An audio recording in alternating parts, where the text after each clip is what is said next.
Here, you guys. Hello. Hello. Oh, Mrs. Doubtfire. Okay. Yeah. Weird. What's up, Josh? I guess How are I'm you? Mrs. Doubtfire today, which is interesting and unique. I'm good. How are you, Parker? I'm doing okay. I'm dragging along. But more importantly, how are you, Barnaby? Hey! Me, I'm a person. Yes, You no, are. I'm doing fantastic. I'm glad to be here. You are a person. That's true. Well, guys, welcome to Highlight Heroes, featuring Hello. the one and only Thats Barnaby right here. Here, wait, I'm pointing in the wrong direction. Right here. I know how our overlays work. It looks like I'm dabbing. I dab at thee. Barnaby, thanks for joining us. Where can the people find you and your work? Before we do anything else, tell the folks where they can find you. Well, I like to make it easy, so you can mostly find me on most platforms at Thats THAATS _ Barnaby, on Twitter, on Instagram, mostly on TikTok, and I'm around on the internet doing all kinds of fun things. So don't be a stranger if you want to do those things and come check me out. Oh, their stuff is everywhere. So check it out. Follow. Figure things out, guys. But we're going to find out more about them in a moment. First, we're going to do a little bit of announcements, right? Mm-hmm. Cool. Okay. Over to you, Parker, with the weather. And the schedule, because the weather is different everywhere we are. So, Cold! yes, everywhere it's cold. I'm here with your schedule for the week, and then our monthly and weekly schedules are up over on our Instagram and the rest of our social medias. But you can join us for our next program on Friday for Off the Rails at 7 p.m. EST, then Conundrum Company at 6 p.m. EST on Saturday, and then we have a very special roundtable with Sloan running iHunt. So that's the series. Roundtable is where we have a DM take a cast and the audience through how to play another TTRPG. So if you'd like to learn how to play iHunt, join us on Sunday for that. Back to you, Josh. That's super cool. I'm hyped for that. And none of this cool stuff could happen without our fantastic sponsors. Skull Splitter Dice! There it was. Guys, Skull Splitter Dice, they've been sponsoring our programs and our channel for a long time. We really appreciate them. They're fantastic partners. They sponsor a really cool giveaway that you can get in on during our campaigns. But right now, what I want you all to do is click on that link in chat, go over, take a look at their webpage, maybe buy some dice, because who doesn't like dice? And Skull Splitter Dice, they are very solid. Very good dice. We highly recommend them. And while you're clicking on links, click on the Tweaky link that's going to be in chat in a second here. That's our Twee Wikipedia. It's got a bunch of information on our shows. We really appreciate it and love it. And then, of course, most importantly, before you spend any money anywhere on bits, tokens, whatever, don't do that. Instead, spend some money on this month's charity. And this month's charity is the National Alliance to End Homelessness, which is a nonpartisan organization committed to preventing and ending homelessness in the United States. Guys, it is really cold out there. It's getting worse. It's a rough season for everyone. Homelessness is a plague across this country year-round, and it is something that we should do our best to try and address. So consider clicking on the About link or the link in chat right now and going over there and making a donation. We'd really appreciate it. That is where your money is best spent. And with that, guys, it's time for the show. Hell yeah. Parker, what are you painting? I'm painting a giant snake, because we just fought a giant snake in Snaky Conundrum snake. Company. It's I Seth! love snakes. I love Danger Noodles. So this one. You love Danger Noodles? If you were given I the do. chance to hold a Danger Noodle, would you? I've done a full photo shoot with snakes. How have I not seen this? It's forever ago, but it was a 7 Deadly Sins photo shoot. It was very fun. It was a fashion photo shoot, and I got to do that. The snake's name was actually TheGovnar. It's a boa named. Well, we've just come full circle here, guys. Yeah, That's it. Before I ever knew you, but it was a thing. So yes, I do. I love snakes. Fantastic. That's very cool. I'm painting? painting Brothos. I've already gotten started on his fantastic yeah. Auburn. This is a 3D print that a friend of mine gave me. It is a very big Brothos minis. This is going to be far larger than the 16 millimeter scale. This will be like 1/8 scale, I think. Wow. But I'm hoping that it comes out well because the primer really did a number on me, guys. Primer is here's your painting tip for today. Primer is very heat sensitive.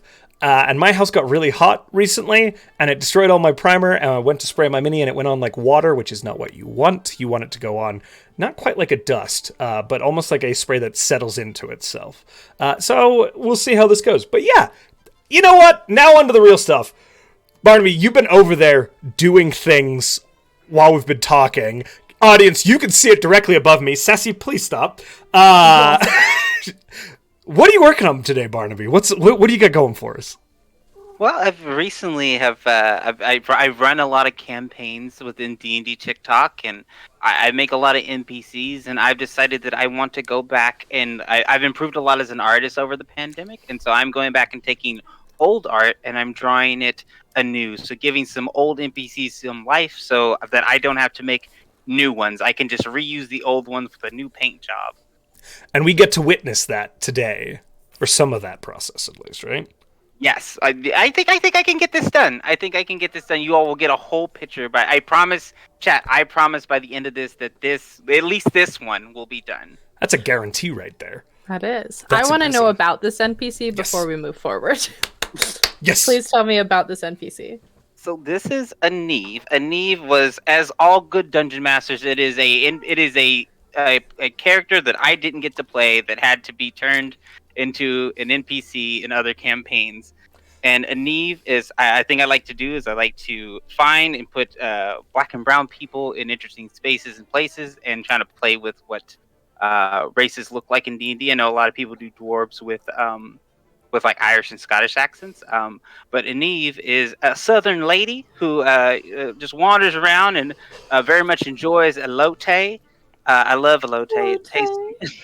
I love everything about this so much. And so she's just this little dwarven lady who just has a pet kookaburra that she wanders around with and gets into trouble, and is a collector of fine doors throughout my homebrew campaign.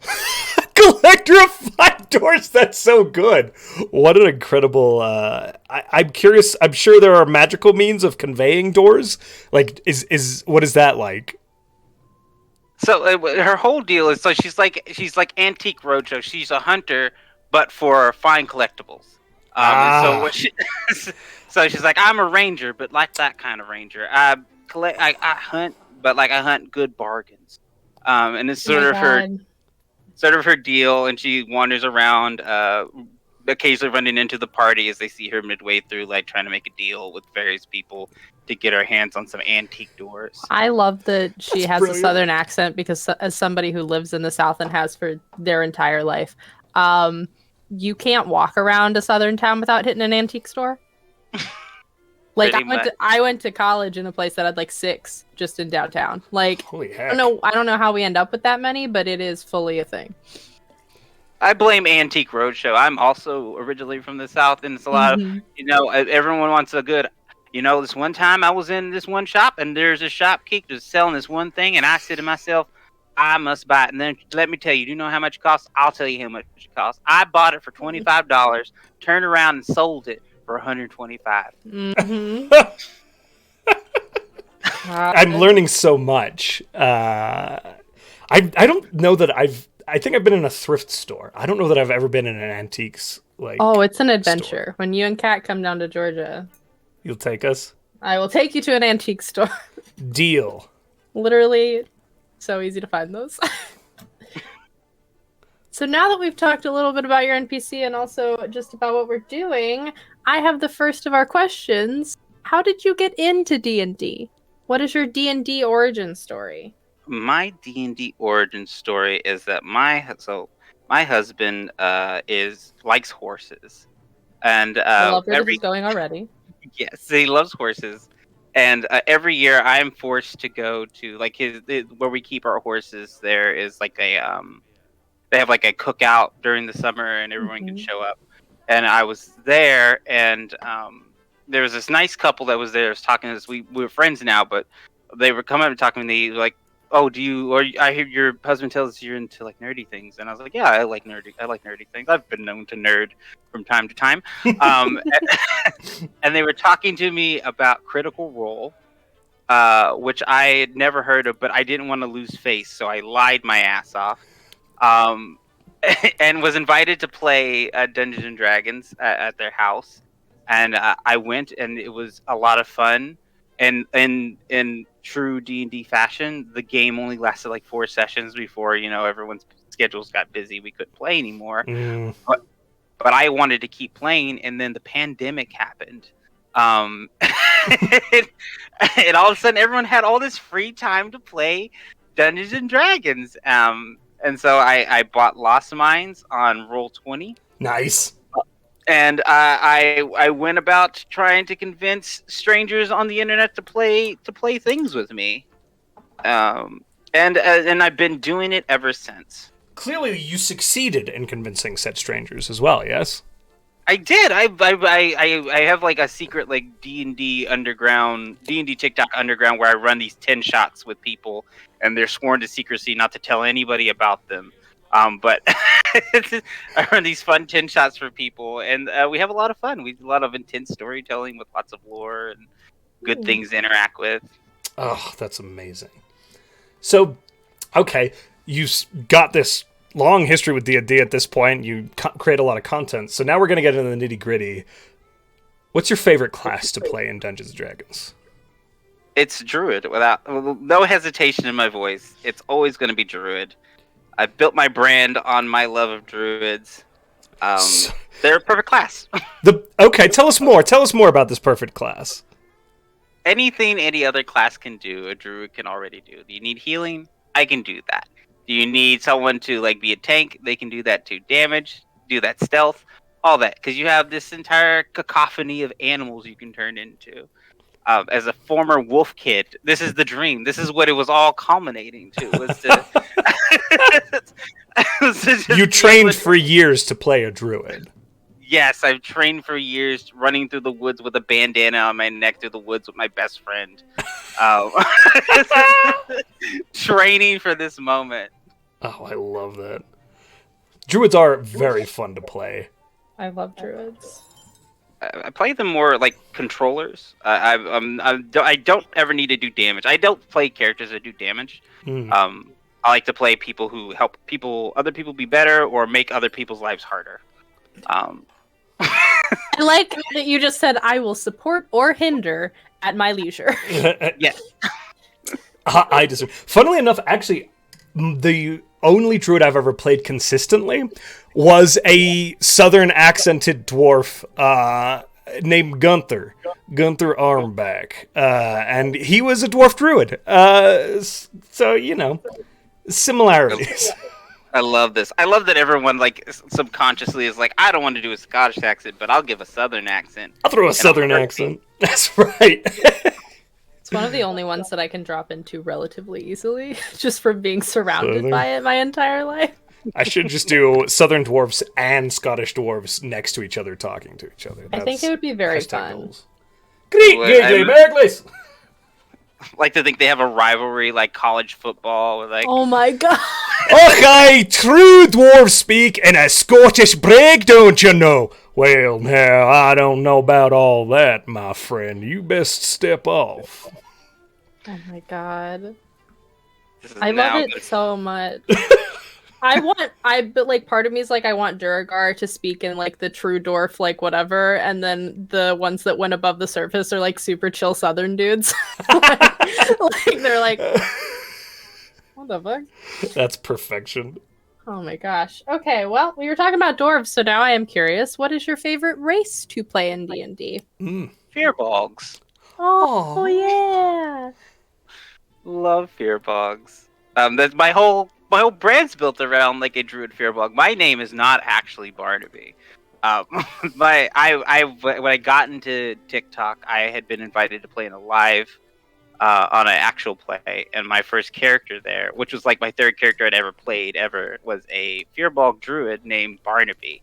Barnaby Morello, and it's just been that ever since. I tried to change it, but people were like, "No, your name's Barnaby," and I was like, "I guess my name's Barnaby now." You are this. You are this now. When they attribute things. I love that. So, what is it about furbolgs? Anything in particular? I did. Well, it's a little known fact about me. I live in the woods on a commune in like a sustainable farm in southern Washington. And fear bugs just that. Culturally, they're just that. They just want to be left alone and not cause any problems, and just very much are in nature. I do lots of like herbalism work. I do lots of like conservation work within our farm. Like we're a pollinator yard. We lots of carpenter bees and other things that live in our yard, and we very much are those vibes. And I naturally fall into that and really like doing those things. That's incredible.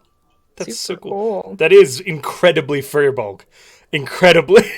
Yeah. Wow. Spot on. That's so cool. Okay. So you kind of told us about your favorite class. Is there a class you haven't gotten to play yet, or one you want to pick back up?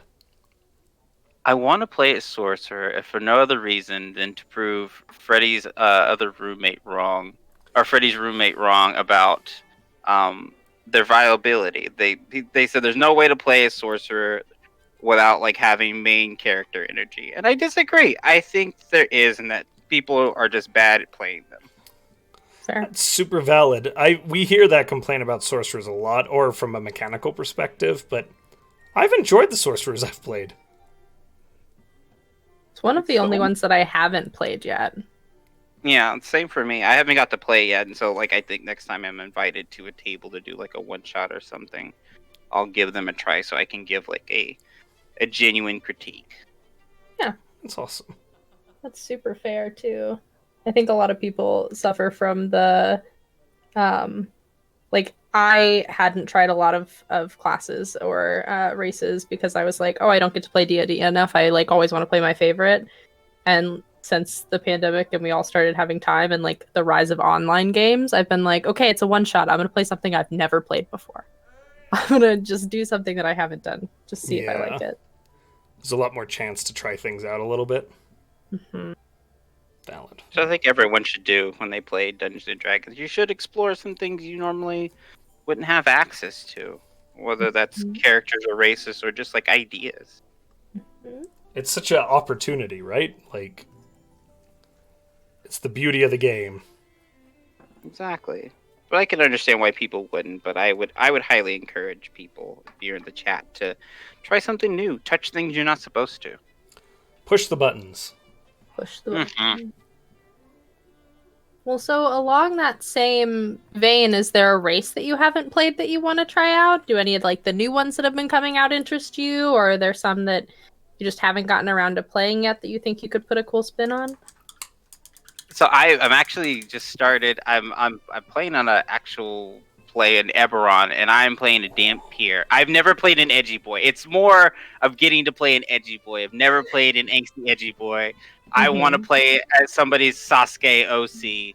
Oh my god, that was so specific, but also so relatable in one thing. And I've made my first edgy boy, and I love him so much. He has a demon arm with like a bunch of eyes in it, and has 50 belt buckles and a sword that turns into, just all the accoutrement that come with that sort of thing. So good. Looks like a lot of middle school boys walking out of a Hot Topic. Yeah, a bunch of middle school boys walking out of a Hot Topic. So I've always wanted to try that. Where can folks catch this actual play? Oh, Jesus. High Gain Sad. It's every other Thursday. It kind of runs into Critical Role. Not my idea, but I'm not here to... I'm not here to... Yeah, but it's happy to be here. Yep.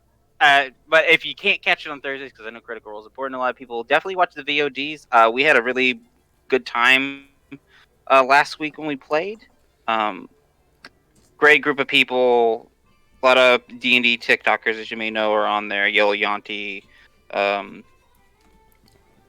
Sad, and High Gain Sad, and a bunch of other people. That's awesome. Nice. I have never played a Dampier. That's I haven't either. Sounds unique. I made him a Dream Eater.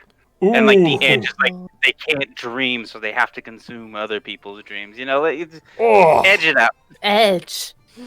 When you go edge, you got to lean into it, right? Like if you're gonna be edgy, be edgy. he smokes Marlboro Reds with no filter. Yes! I enjoy that that's the edge. I enjoy it. I'm not naturally an edgy person. I'm a very bubbly and friend-shaped person, and so I don't naturally fall into like I'm gonna be a bad person. And so like for me, it's very much like they don't push in their chair when they leave the table. Does the edgy boy secretly have a soft side? Of course he does. There it is. That's Tragic backstory. That it you can't be edgy and then also not have a tragic backstory. Preach. Absolutely. Fair. Okay, so here is where we get into the hot takes, okay? So you're in a safe zone. Least favorite class to play. Of all the classes, what does not appeal to you? Barbarian. Okay, tell us more of this. It's less to do. It's a wording thing. I think that the phrase "rage" limits what people will make or do with a barbarian, because everyone tends to just lean into the stereotype, like big boy, big dumb boy. We love a big dumb himbo, but I think there's more that can be done with it. I think if you change the language from rage to trance, like subliminally, people will choose more and different things. I think that's the only thing limiting it, is that like too much of the character is built around combat, and there's not enough like social or exploration things, I think, thrown into it, and also just a language thing. Barnaby, you're speaking my language. In OTR, I play a barbarian whose rage is just raw emotions manifesting in different ways, which can be joy or fear or sadness. Like, it's all about, and he like wears his emotions on his sleeve throughout the entire campaign, in and out of that rage. Mm-hmm. I love that. And so that's what I'm saying. Like, if there's definitely a group of people who are creative, but most people, no offense to anybody, aren't that creative. And so you got to give them some tools, to be able to think like that. And I think like rage is just like, oh, I have to make a character that's always angry, because that's what we associate, that word with. Yeah, and words have a lot of meaning. Yep. Oh yeah. That's awesome. Parker, I believe you are up, my friend. No, it's you. Because I just asked least favorite class to play. Oh, did you? Sorry. My brain. Parker's really intent on painting this snake. I was very, very specifically painting his tongue, and it's a very small part of I tell you what, you keep going, I can ask it. No, it's fine. It's already here. We've already called me out. So, least favorite... No, I'm kidding. Least favorite race to play, and why? Is there one that just doesn't interest you much? Tieflings, because there's an expectation, because I'm queer, that I'm going to play one. So it's completely out of pettiness. It's a resistance to fit a mold. Yes. Don't put me in that box. That's valid, though. Like, that is super fair. Okay. That you answered that question so quickly and concisely. I don't know if we need to delve into that at all. You were ready to go. Okay, so then you are a content creator, you run these 10 shots, you do all these different things. But what's you've talked a little bit about this, but like what got you into making TikTok so consistently and making all of this content? Like what's your origin story? Well, my origin story, I guess, is like accidentally going viral for like what I don't think was a hot take, but apparently is that, hey, blackface, that's bad. And here's why. That cannot be where the bar is. God. That's a hot take. I was like, hey guys, you know, blackface, that's bad. It's a bad thing. So for a living, I am a racial justice educator. I teach people how to be less racist.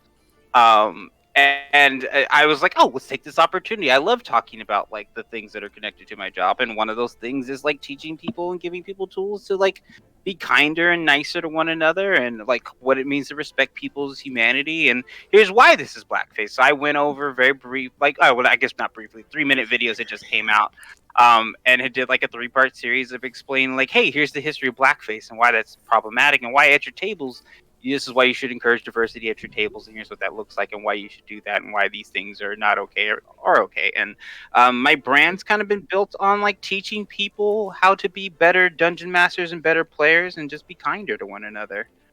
Well, your lives are excellent. I just sit there and learn. Like, it's fantastic. At this point, that's more of my brand, is just being on live and like chatting with various people. I've had a wide range of people on my lives that are just it's so weird. Like I only have 6,000 followers, but like I've had Modern Warrior on, I've had Gabe's been on before. Lots of people who have like really big platforms and like talk about really interesting things, have done really interesting things, have like sat in a live with me and just shot the shit. And is more at this point is more so my brand than anything else, of like, hey, we're just gonna talk to people and talk about like, you know, things that are important to us and things that we nerd out about and what's cool and what's not cool and why it's that way. And just like sitting on somebody's front porch, you know, just sitting on somebody's front porch shooting the shit is what it always feels like. Oh, that's awesome. Genuinely, like when you watch them, that's what it feels like too. But it's informative, and you know what I mean. Words are eluding me. I'm too busy painting this stupid torso. But that's awesome. No, I mean, it comes with that long tradition of like being in college and like sitting in somebody's like kitchen at a house party and talking about talking about stuff that like doesn't matter in the grander scheme of things. Absolutely not, but it's so fascinating to talk about it. And like talk about it with like people who also share in that passion around those things. That's awesome.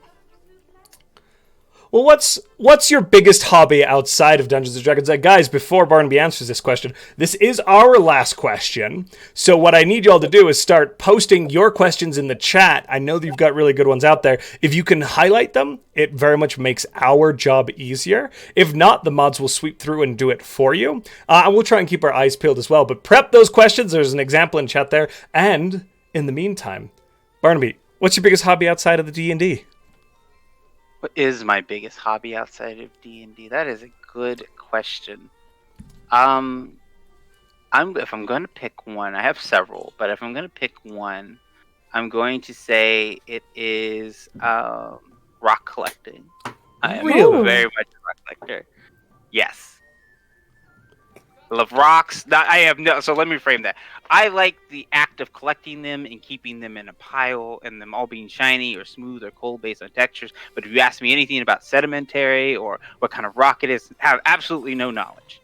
Not a drop of knowledge. Okay, so it's like aesthetic. It's not like a scientific geologist sort of thing. It's just, you're like... It's pure magpie. Pure magpie. I picked them up. It's very much like a tactile thing of like I do a lot of walking. Me and my husband do a lot of foraging and wandering around. You know, just being in nature and doing stuff like that. And with that comes like we come across a lot of cool rocks. It's how my husband proposed to me. He gave me a very nice river stone because I don't support diamonds. I don't need that to be happy. And also like know the history behind like those things, and like I don't need those things. It's a waste of money. I'd rather like us donate that money to like something we both care about or something. And so what he proposed to me, he gave me a river rock. Very big and very cold and very smooth. He got it at the top of Mount Hood. Really? Over here in Washington. That's incredible. So he summited Mount Hood then? Yes, he summited. Yep, because he knows I love a good quest. So he went to the top of the nearest mountain near our home, and he went and found a rock that he said that when he seen it made him think that's the rock. And brought it, and he gave it to me, and my heart. That's beautiful. This is so cute.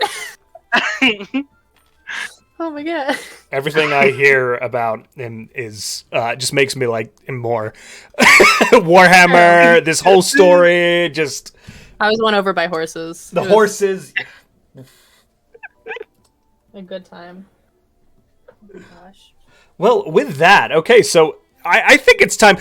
Can we pause before we ask audience questions? Can we pause and take a look at this masterpiece that's forming on Barnaby's tablet here? Like, what do you got going on? Can we take a look? Yeah. So here's Aneve's original design. I have a bunch of different ones I did at different times for them, but this is the last one that I did. I did this probably 8 months ago. And my art style, as you can see on the other side, has drastically changed. Yes. Since that time. has drastically changed since that time. And here's the current. Here's currently what a Neve looks like. Oh, I love that. Is that a quiver of sprouts?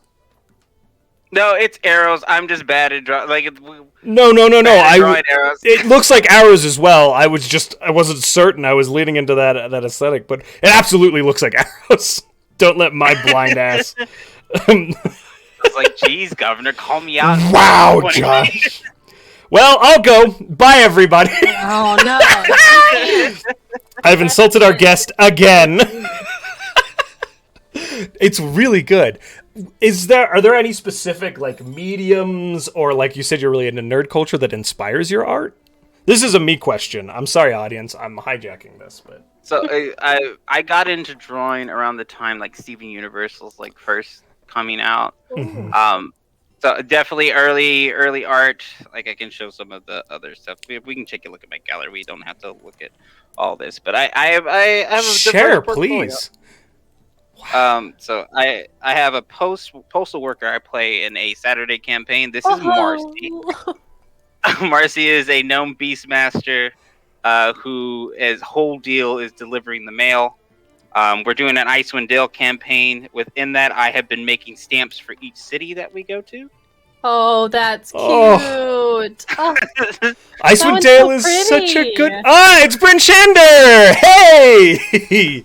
I was literally just reading Icewind Dale. Yeah, so every city we've been to, her job is to establish a postal service in Icewind Dale because a lot of the cities are kind of rebuilding, and her whole deal is like she's a postmaster, and she's just going around helping establish like post offices in different places. And my DM has used that to like help us get like quests and stuff, and it's been really fun to play them.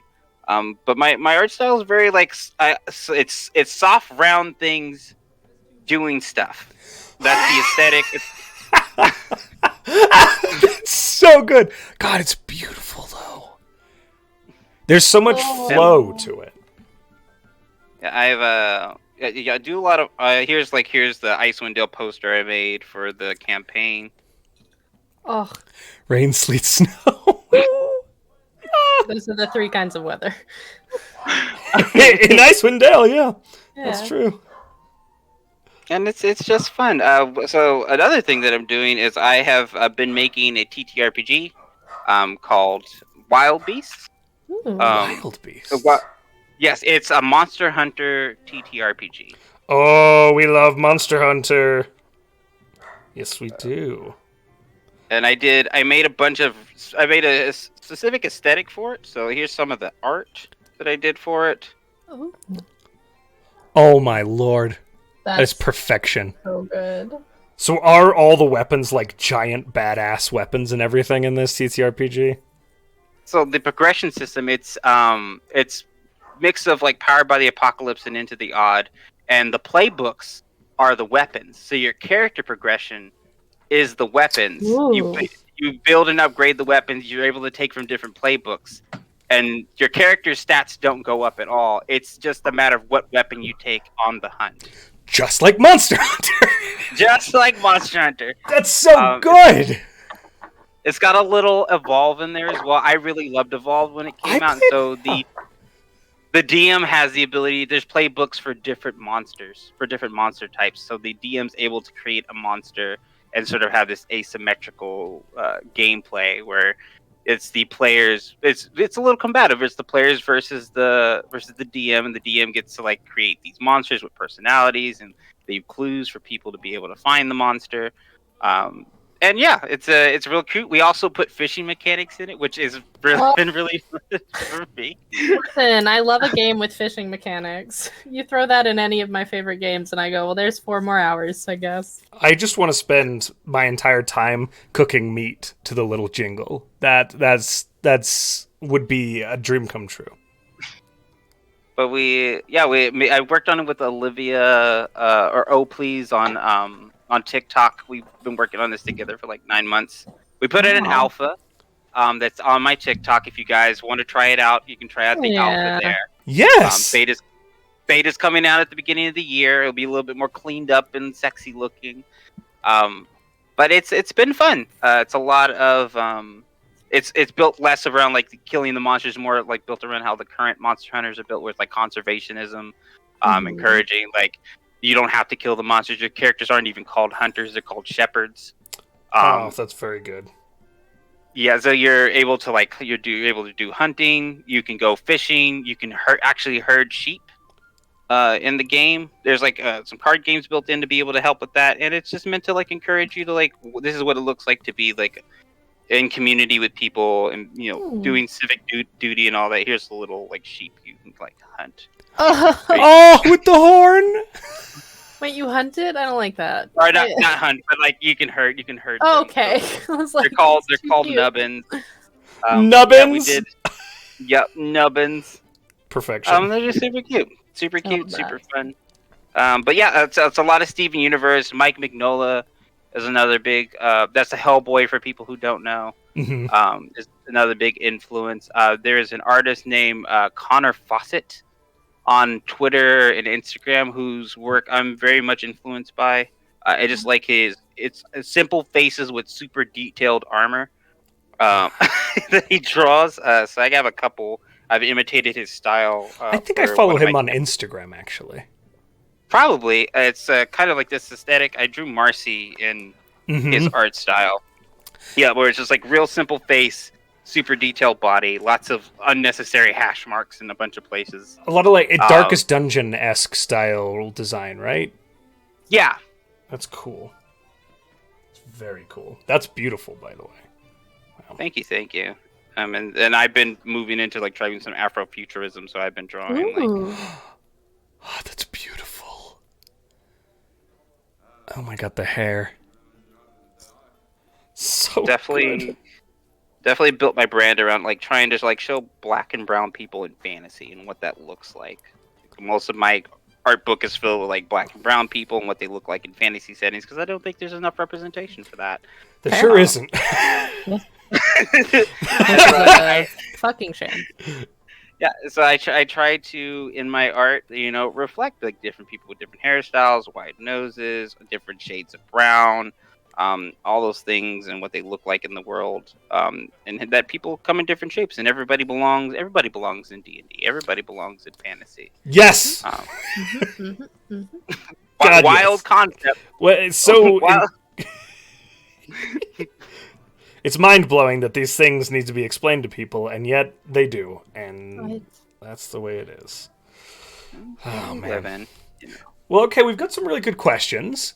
I'm done painting, Josh, if you want me to do it. Sure, you know what? Take it away. I stole your last question there for you. You looked like you were really focused. I was focused. So, yeah. Community M asks, do you have any house rules for your D&D table?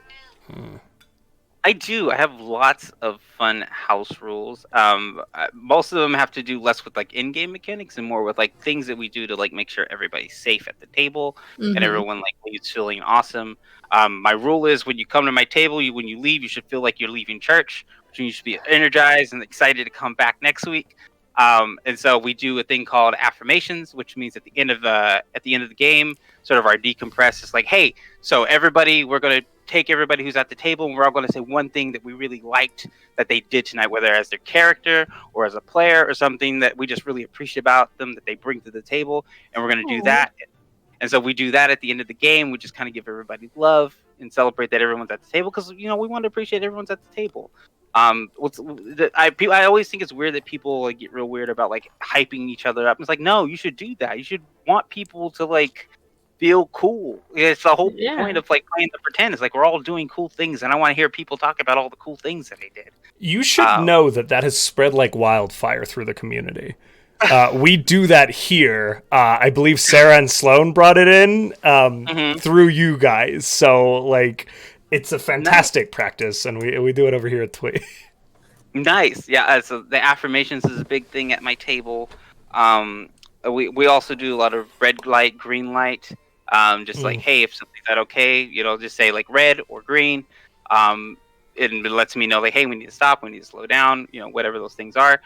A lot of those things. I also have like an open door policy of like, you can always tell me, you can always hurt my feelings. I want you to hurt my feelings. If something's not all right, I want to know that it's all right so we can stop, people from getting hurt. But as far as like any sort of house rules, I give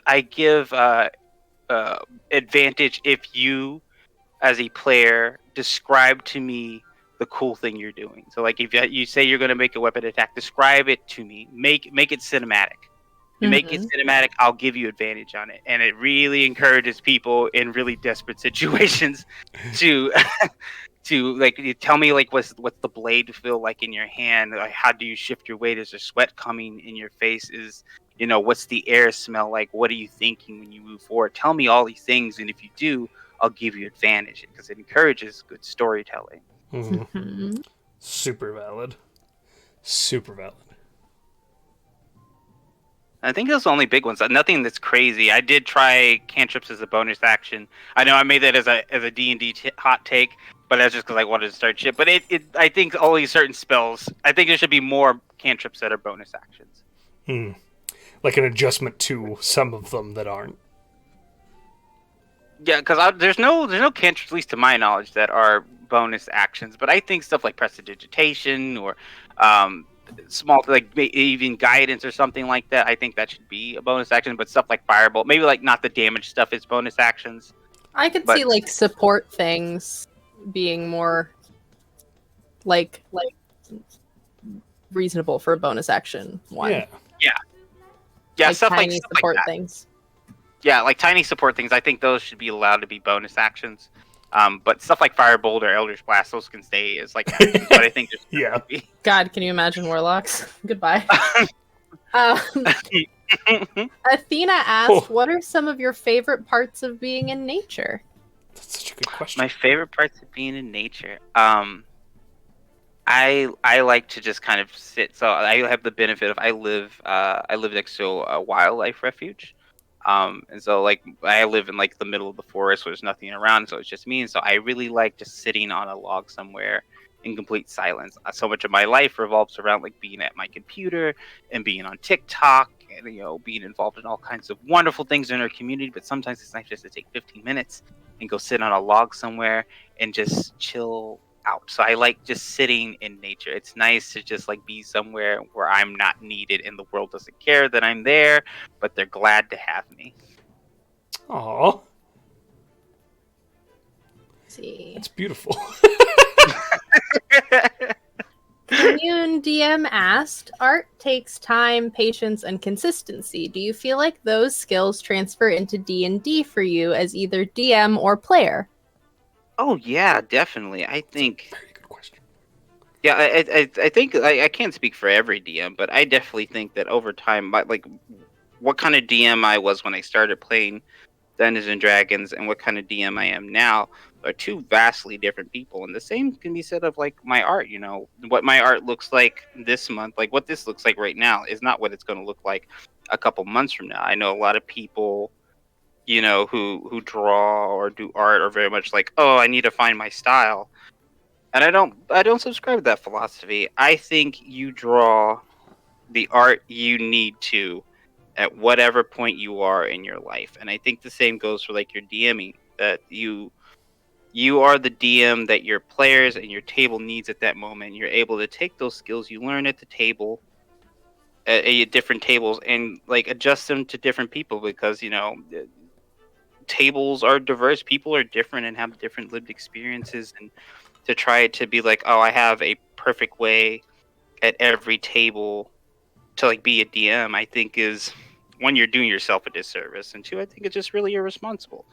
I think you should allow yourself to be able to try new things, listen to your players when they bring up stuff, and like own, when you make mistakes, like, because I know it's really hard because there's an expectation, as a DM that we're supposed to get everything right all the time.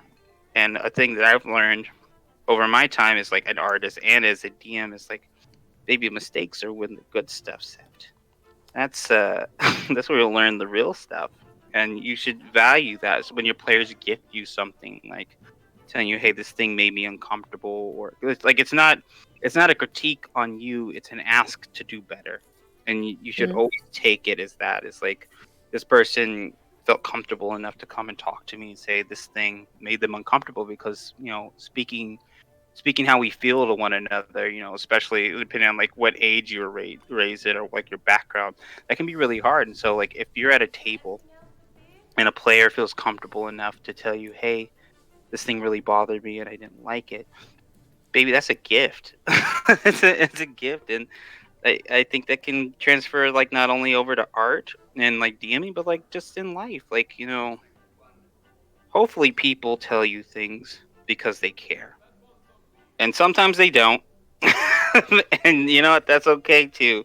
But 9 times out of 10, if someone's taking the time and the energy to explain something to you or ask you for something, it's done from a space, at least from my lived experience, of wanting you to do better and be better because hopefully that person cares about you. That's such a we need more of that sort of perspective at every DM. Every person should think that way, really. But in the number of DMs who don't consider their way the only way of doing it and don't want their authority questioned it's mind-boggling to me. It's like, no. I think it's one of the things that I really enjoy about D&D TikTok, which I know like there's a lot of drama and everything in every corner of TikTok, but something I really do enjoy is like D&D TikTok actively is having those conversations now where it's like, whether it's like through funny skits or other things, like people are actively talking about the way that gameplay affects people and should be handled, and like having those conversations where I feel like before being exposed to like an online community of people doing these things, it was very easy for people to feel like that was the only way that somebody could do that. Does that make sense? So I do think it's really helpful that we're having those conversations now. I also think it's like a difference in where we are as like a community. Like I was talking to somebody like a couple weeks ago on my live about this, about like what D&D TikTok is now is not what it was 2 years ago. It is a very different group of people who exist and are prominent on the platform now than it was when because early days there was lots of memes. So you had you had Outlaw, you had Sloan was really big. Not to say Sloan's not big now. I love Art Plebe, but like they were very, very like they did a lot of like memes and stuff there. And Sarah, a lot of those people who early on like were the beginning of the community. Postmodern Bard, very much like early storytelling and stuff like that. And those things are really great for bringing in the community. But now we're in this part where we're having a lot more creators of color. They're eating up a lot of space. And what the things that we want to talk about are how are we keeping people safe at the table? Because the way we see and view the world is that that's the most important part of playing at the table. The memes, those are great. We love memes. But also, we need to talk about these things that are real big problems in our community. And we've been having lots of great people have these great conversations and give people all kinds of tools. And like, what a blessing right now, as anybody consuming media and D&D TikTok to like be able to be given access to these tools, because like these things weren't available when I first started DMing, and I'm sure for people who've been DMing way longer, like these weren't things that you talked about or brought up. And I just think we're like it's a very different place now on the platform than it was 2 years ago. Well, I think there was this weird tendency of like everybody was like, oh, I'm playing D&D, it's the same experience. But with these conversations, people realize it's not the case. Like, I've noted that, like, things that I took for granted as things I've always done just do not exist at other tabletops, right? And that's been brought to light is that there is not a standard. And that can be both a good thing and a bad thing, because it means some really shitty behavior gets allowed in some spaces. And fortunately, those dialogues exist now, right? But also there's an element of people could see that there are other ways of handling matters, and that helps them learn and adjust. Yeah, and I think we're in a really great place. Like, not only is like D&D TikTok, but I think just like as a TTRPG community, whether that's on Twitter or Reddit. God bless the mods Reddit. Reddit. Oh, Reddit. Yeah, of just like being able to like, I don't know, have like these really meaningful conversations in really genuine ways. Like, I don't know if you all had, like when Misfits and Magic came out, and the Reddit on there had a real realistic conversation about like how much room Brennan Lee Mulligan ate up at the table. Now we all love Brennan, right? Brennan's amazing. We want Brennan to be at the table, but someone did like a time breakdown of like how it, because he's the only white man at the table, and it's all women of color. Lou's always going to be, great supportive character, and like that's just how Lou's built. But the time discrepancy, some like 70% of the time on Misfits and Magic is dedicated almost exclusively to Brennan talking and eating up space.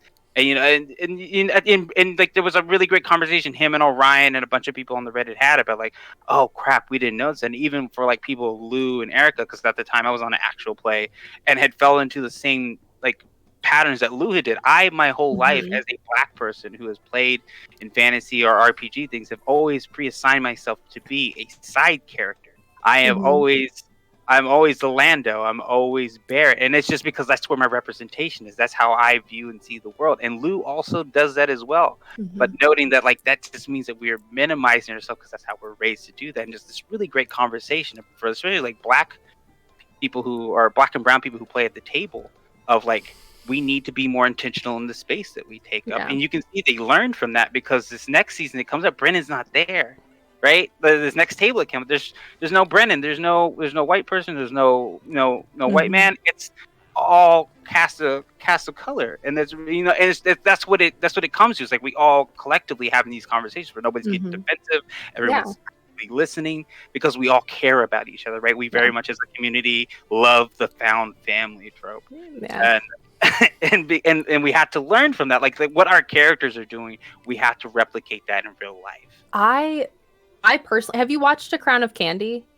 I have not. I'm late to the party. It's okay, but I will say I without giving anything away, like because it's in the trailer, but like Lou plays the king in the Crown of Candy, and it was really really interesting because like I loved it because I like watching Fantasy High and the other things that they do, I can definitely see like what you're talking about with Lou's tendency to like really play support and like have that kind of character.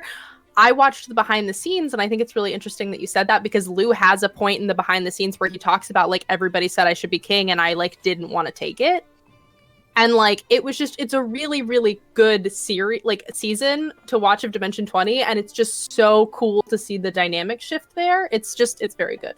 So I think you'll really like A Crown of Candy. It's very good. That whole thing is such a fascinating because systemic oppression doesn't always come from like a place of malice or intentionality, but it's there nonetheless and ingrained in what we do, right? And those dialogues are the only way to suss it out. That's incredible. Exactly. And like I tell, so part of my job is like what I teach people about racism. The thing that I teach is like, this thing that you're taking with me, it will not cure racism. Racism, though it is a public health crisis, it's not a disease. I'm not going to be able to give you a pill. There's no Death Star at the end of this. The Death Star is not going to blow up and racism is going to be over. That's not going to happen. What I am going to teach you to do, though, is like, here's some tools to do critical thinking. So like when you come across these issues, that you're going to be able to do the work because it's going to be different every time. There's no one size that fits all, and like how we dismantle this thing. And the way we dismantle is we learn tools and new ways of being able to pick up and look at things. We need to understand what is the problem I'm looking at? How do I begin to fix it? So teaching people how to use tools instead of like, here's the problem and here's how you fix the problem, and it works every time because it doesn't, right? Times evolve, tactics change.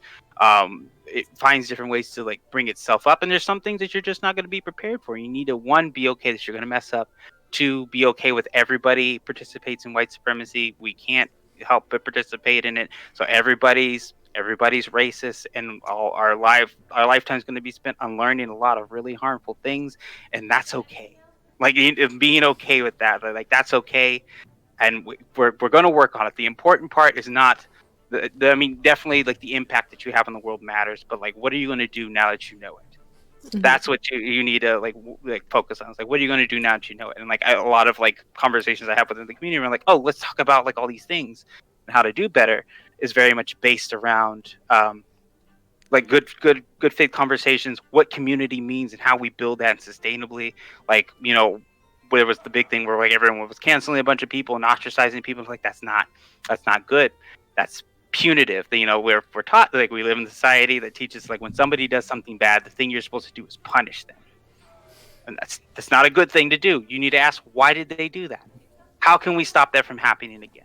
And working from that in, instead of like they did something bad and the only way they're going to learn is to be isolated, pulled away from community, and punished for it. They're not going to learn from that. They're just going to learn how to be better at covering up their shit. And they're going to be bitter about it as well, right? Like, yeah. So, like, like teaching those skills, like, I have a really great Discord community. And like I've told people before, I only have 6,000 followers, but I consistently get somewhere between 1,000 to 2,000 views because everybody in my community is actively engaged. I care about everybody as much as one stranger can care about another. I actively am, like, talk to them. I at least know their first name.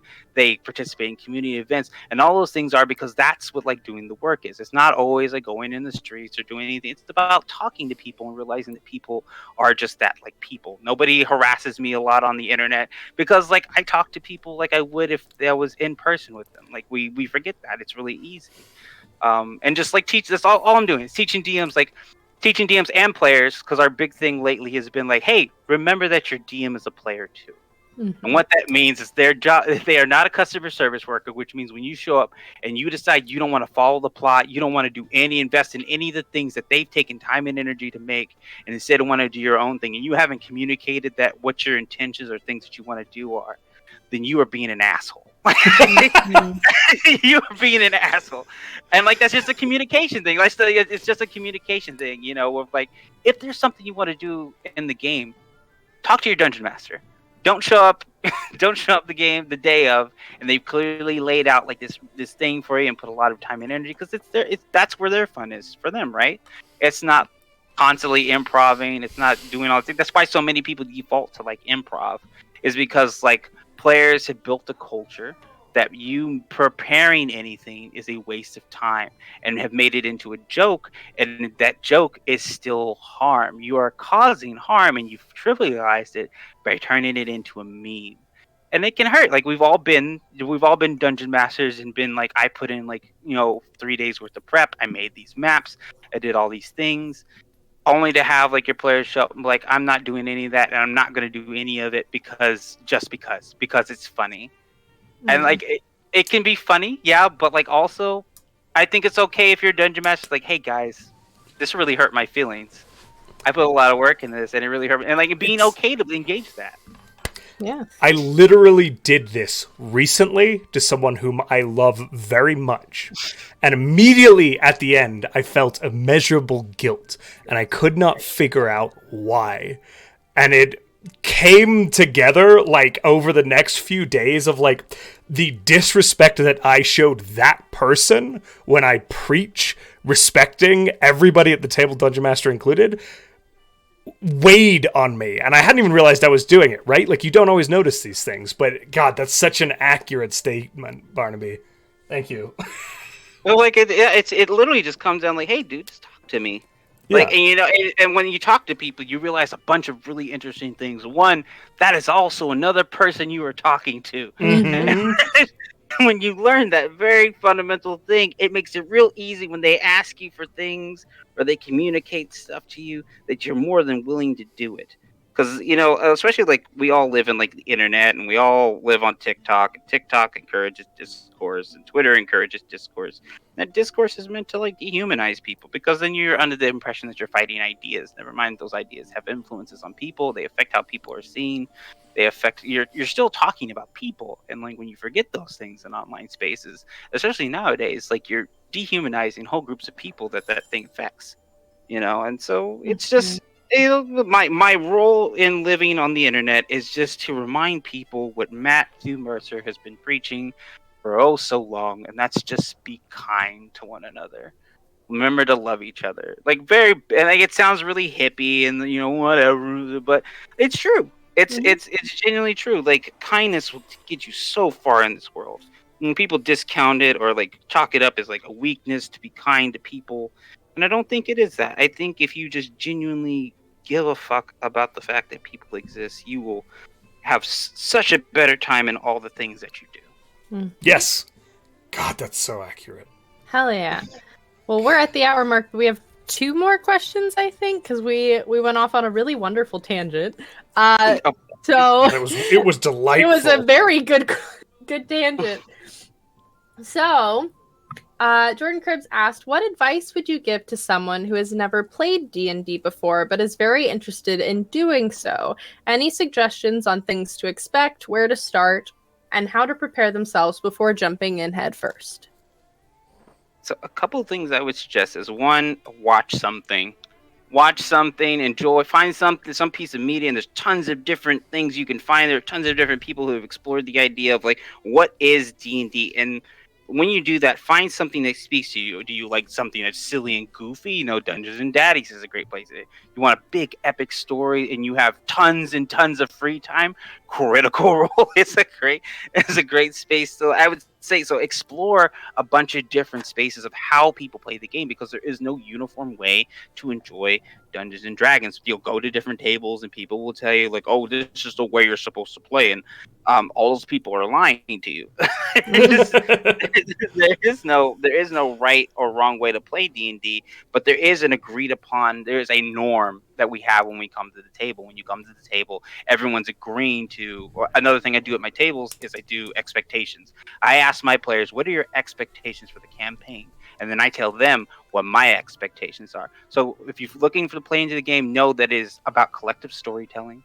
And collective storytelling means communication. That means when you find a table, if that table is not okay with you openly communicating, or you don't feel comfortable in openly communicating, either have a conversation or find another space. There are lots of tables. Don't let any dungeon master tell you that there's not enough DMs out playing games. That's a lie. There's tons of us that take on way too many games. And then end up playing D&D every day because we love the hobby so much, and know that this community can be a group of little shits, but they are a wonderful group of little shits that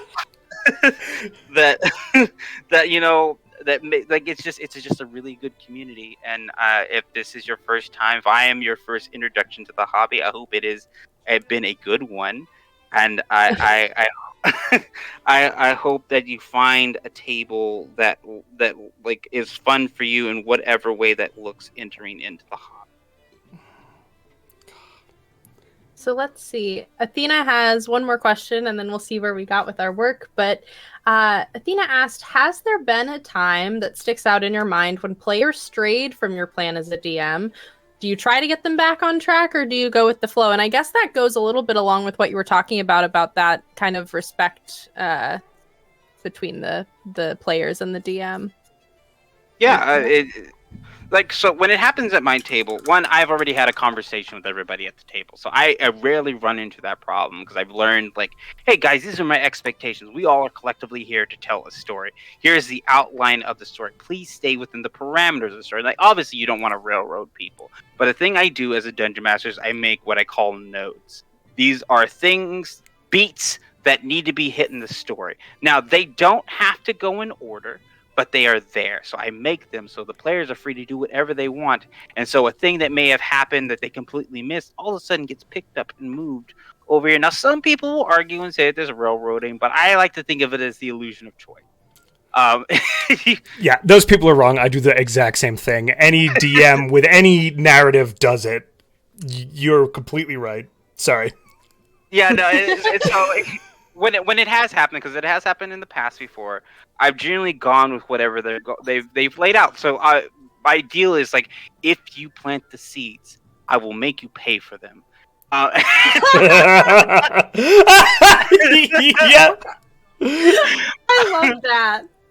It's such a nice, threatening way to say that. That's so good.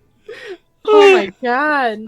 Of, like, yeah, you can completely go off the beaten track. You want to go looking for treasure? We're going to find treasure.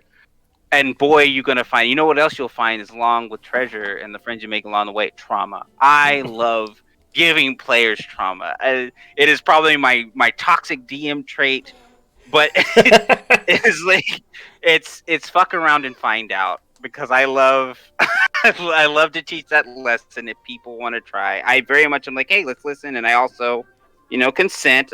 People, I ask people, hey, like, are you okay with like, putting the spice in there? Obviously, you want to communicate those things. Yeah. And if people say yeah, then, like, if they decide to, go off the beaten path and continuously ignore the dragon that I've been trying to lead them to, then their favorite NPC's hometown might get completely wrecked by said dragon that they ignored for 3 weeks. We've learned in Conundrum Company with Josh DMs that the world continues going on around us. It's like a constant threat a little bit in the back of our minds that it's realistic that the world progresses. It's a good thing. It's a realistic way of looking at the game. Like, you choose which battles you fight, and the battles you put off for too long may or may not start a war. So don't jump forward in time.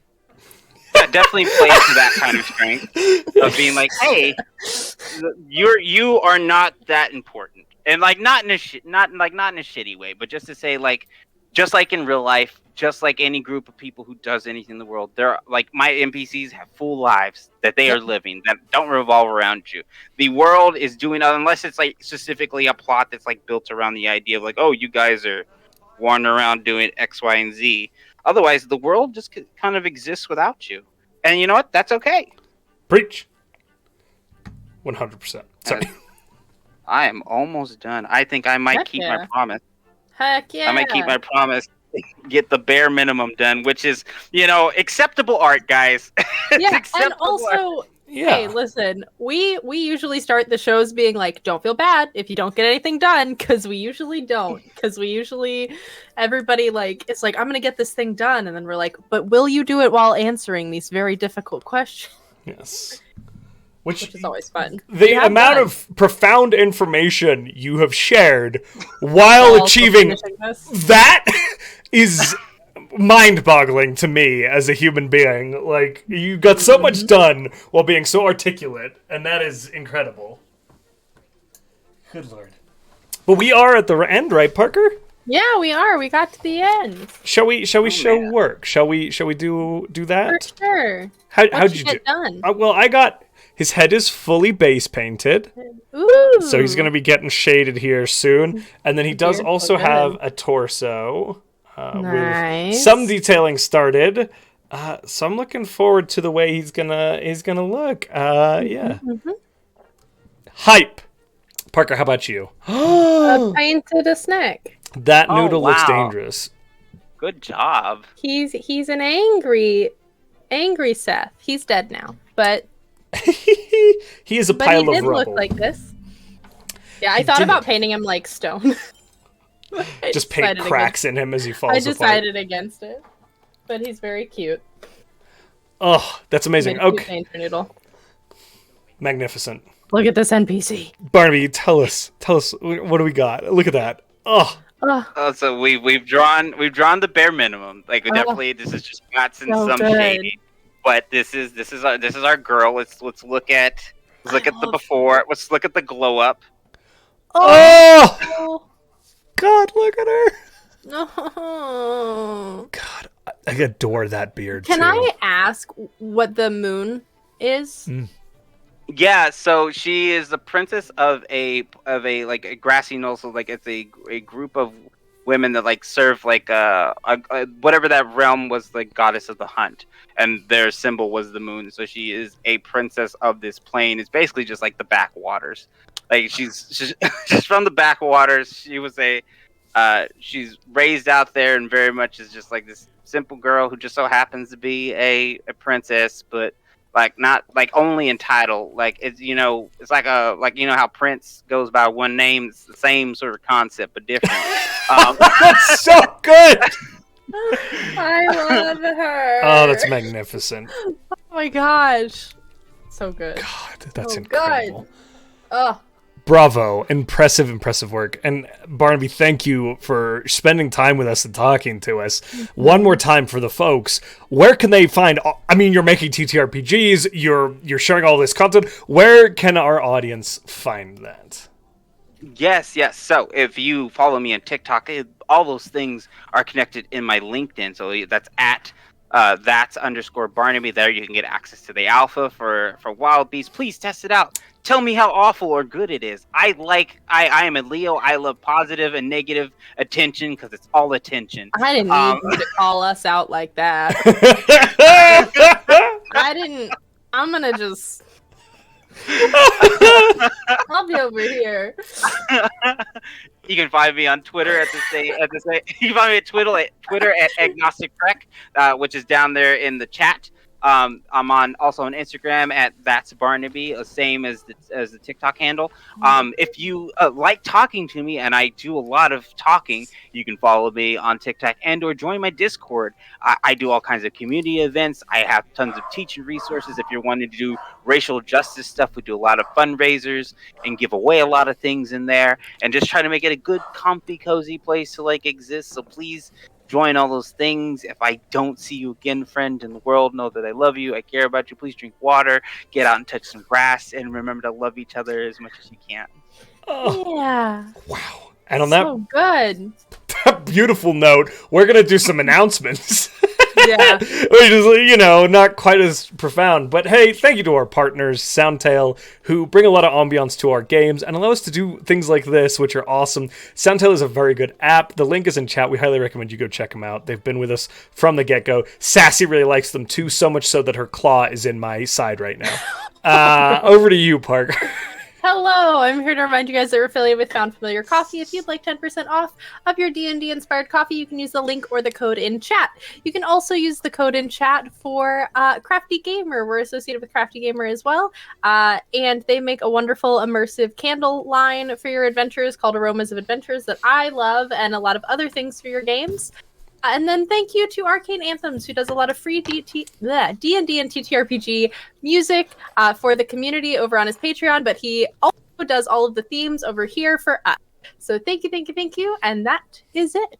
A huge thank you to our wonderful mods for all the work they do. Community DM this evening, the legend himself. We really appreciate our mods. They keep our community safe and wonderful. They're the best. They do this all for free, and we don't deserve them. True. And with that, Barnaby, again, thank you so much. You were fantastic. Guys, we're going to raid another D&D channel, so stick with us. Bye! Bye! Wait, hold on, I'm not on the button. Okay, now bye! Bye! Now bye? We're out.